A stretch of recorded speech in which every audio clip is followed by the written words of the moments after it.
Yun, pakitusta, kuya. Uy, Kylie. Tanong ko, kumakain ka ba ng fishball tsaka kikiam? Oo, syempre. Madalas? Inaabangan ko yun. Oo. Ay, sorry. Uy, yung namin yung malapit sa Fuentebella. Fuentebella. Na masarap doon yung sauce. Sauce ni Manong ang tawag. Pero nakita naman natin, puro bagets yung mga nakitin na. Hindi pa Manong ano. Anyway, tatanungin pa ba natin kung kumakain Hindi ka? ako kumakain yan. Hindi ba? Arte ako. Hindi ka kumakain ng konti? Very picky ako eh. Parang nakain ng ano, refill ka na kanina. Favorite mo ano?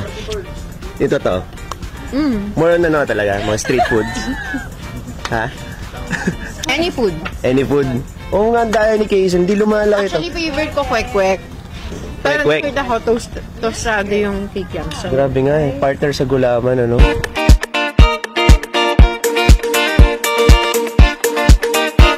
Wala kayong ginagawa kundi magtitigan. Tapos Betsy ginagawa yung po. Ayan, ayan. O, subuhan mo siya, titigan mo siya. Kunyari sweet kayo. Ayan, subuhan mo siya, titigan mo siya. Yan. Yan, yan, yan. Tapos lipat ka naman dito sa kabila. Ayan. Dapat makalusot ka dito, Cobes, ha? Para malungkot ka na. Kahit anong sabihin mo dyan, hindi. Okay? So guys, ako nga pala si Jack Roberto, tirador ng food props.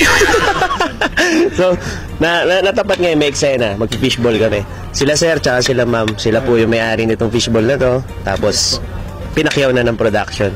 Ako, mahilig talaga ako kumain ng fishball. Lalo na nung high school, nung hanggang mag-college. Kasi ano yan eh, magkano na ba ngayon kuya? 7.20. Dati 5 piso lang binabayad ko pero only tusok eh. Sorry, hindi napapantayan. Lugi sa'yo, boss. Basta po eh. So, tanong ko po, ngayon tumasa syempre yung mga bilihin. Magkano po kinikita nyo sa fishball? I mean, yung talagang labas na yung puhunan, yung tubo na.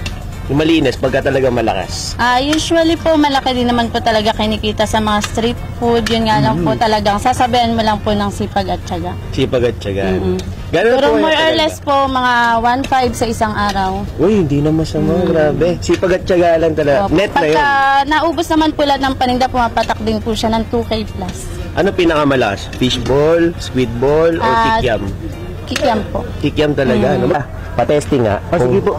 Marunong pa tayo. Diba ginaganon to para mag-apoy? Para saan ba to? Bomba? Binibomba, di ba? Oo, lumalakas yung apoy. Oo. Tapos, pagka tostado na, di ba ina-addis na to, no? Para hindi masyadong oily. Feeling ko, tostado na to. So, lagyan na natin to dito sa ano. Mayroon din pala sa kunin, no? Saan yung nilalagay, ma'am? Pang-input kasi. Tapos diretso na doon sa lalagyan. Opo, sa baso. Sige nga po, lagay niyo po. Lalagay ko sa tent. Ay. Bayad na muna po ito, no?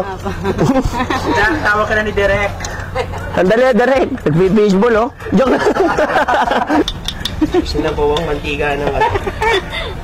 Sige, kayo na nga po, ate. Ito lang.